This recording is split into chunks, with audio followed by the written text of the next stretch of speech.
समझ नहीं आती कुछ कि ये मेरे साथ ही क्यों ऐसा होता है, पता नहीं आप सबके साथ भी होता है कि नहीं।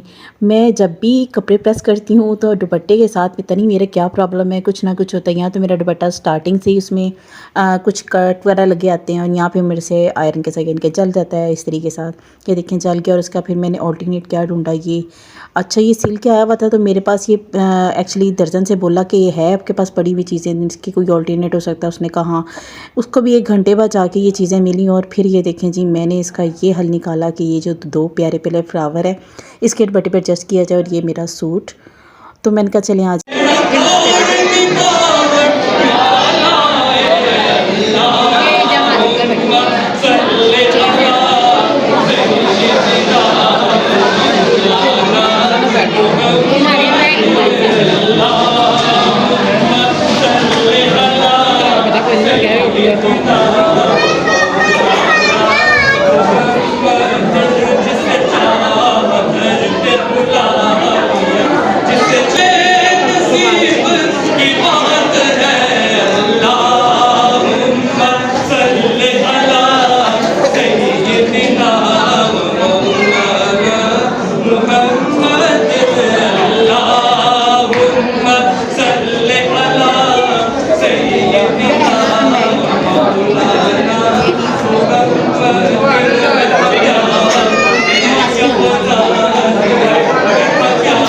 अस्सलामुअलैकुम माय यूट्यूब फैमिली, कैसे हैं आप सब लोग। मैं खुशबाश मज़े में बहुत अच्छी कि ना मेरे देखने वाले चाहने वाले खुश और आबाद रहे, हंसते मुस्कुराते रहे, आमीन। अब आप पीछे सलवा सुन के या ना सुन के ये सोचेगा ना कि हम किसी महफिल मिलाद पे हम आए हुए एंगेजमेंट सेरेमनी पे।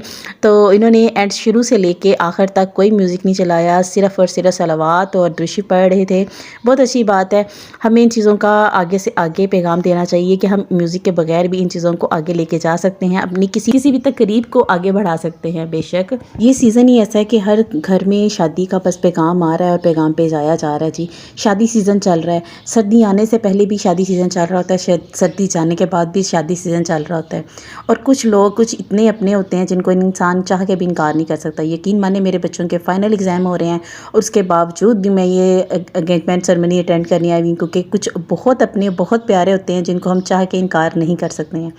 आप भी बताइएगा कि आपके घर में भी ये शादी सीज़न चल रहा है। एक साथ इतनी शादियां आ जाती हैं कि इंसान को समझ नहीं आती कि कौन सी शादी का फंक्शन अटेंड किया जाए और कौन सा छोड़ दिया जाए। खैर छोड़ने वाले तो कोई भी नहीं होते, कोई इतनी चाहत और इतने अपनाइए से बुलाता है कि किसी को इंसान चाह के भी इनकार नहीं कर सकता है। अच्छा जी, यहाँ पर डिस्कशन चल रही थी मेरी और मेरे बच्चों की कि वो कह रहे थे कि हमें ना आइसक्रीम खानी है। तो मैंने कहा आइसक्रीम कहाँ से आएगी। तो अदन मुझे बोल रही है कि मैंने किसी बच्चे को आइसक्रीम खाते देखा हुआ है और मुझे चाहिए आइसक्रीम। तो लाला जान कह रहे थे अगर ये खाएगी तो मैं भी खाऊँगा। अदन की तो वैसे ही आइसक्रीम फेवरेट है, मीठा और अदन ना हो ये तो नहीं सकता। मैंने कहा चलें जी अभी ढूंढे और ले आए। बच्चों ने अपनी क्रेविंग दूर की मीठे को खा के, और फिर ये टेस्ट खा रहे थे एक दूसरे की। ऐसी में कह रहे थे कि मेरी ज़्यादा बेस्ट है, वो कह रही थी नहीं मेरी ज़्यादा बेस्ट है, लेकिन पर्सनली ना लाला जान की ज़्यादा बेस्ट थी। मैंने टेस्ट की थी तो पर्सनली लाला जान की ज़्यादा मज़े की आइसक्रीम थी। कभी कभी बचपन की मासूमियत इंसान को इतना अट्रैक्ट करती है कि उसे पता भी नहीं होता कि वो बचपन में क्या करता रहा। अब ये छोटी सी बच्ची को ही देखें, वो अपनी मासूमियत के साथ इस रैपर को इतने मासूमान अंदाज से देख रही थी कि सब इसी की तरफ अट्रैक्ट होकर इसी को देख रहे थे।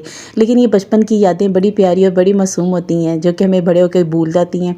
और जब हमें कोई बता रहा होता है ना तो कभी कभी तो हमें बड़ा अच्छा फील हो रहा था और कभी कभी हमें लगता है हम गलत कर रहे थे शायद। अच्छा जी, ये सारी बातों के साथ साथ ले जी खाना भी आ गया। खाना माशाल्लाह खुल गया और वो ही बात आ गई कि शफीका मत रोटी खोल दी थी जाए। भूख इतनी ज़्यादा थी कि सबको यही थी कि अब खाना खाएं, क्योंकि दोपहर का टाइम था। दोपहर ये तकरीबन कोई 3 बजे का टाइम था।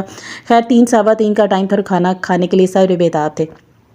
खाना बहुत मज़े का था। आप सोचते होंगे मैं हर वीडियो में ये कहती हूँ, जिन्होंने एफर्ट की होती है ये वो तो ही जानते हैं, लेकिन ये खाना सच में बड़ा मज़े का होता है। और जो चीज़ें अच्छी होती हैं मैं कह देती हूँ, जो नहीं होती वो भी मैं कह देती हूँ, लेकिन खाना सच में बहुत मज़ेदार था। फिर जी ये सब मेहमान जा चुके थे और मुझे जाने की इजाज़त नहीं मिल रही थी। वो कह रहे थे कि नहीं बहुत अरसे बाद मिली है तो थोड़ा टाइम हमारे साथ स्पेंड करें। मैं कहा चलें जी थोड़ा टाइम आपके साथ स्पेंड करती हूँ। थोड़ा सा टाइम उनके साथ स्पेंड करने के बाद उन्हें भी ज़रा तसल्ली होगी कि मेरे बच्चों के पेपर है, एहसास हो गया। तो फिर उनका चले ठीक है अब नेक्स्ट ज़रूर आएगा। मैंने कहा इंशाल्लाह मैं नेक्स्ट ज़रूर आऊँगी। और मैं और अदन देखें जी अपनी छोटी सी वीडियो बना रहे थे। इंशाल्लाह कल मिलते हैं नई वीडियो के साथ, नई व्लॉग के साथ, नई दुआओं के साथ और नई बातों के साथ। मेरा बहुत सारा ख्याल रखिएगा। अल्लाह हाफिज़।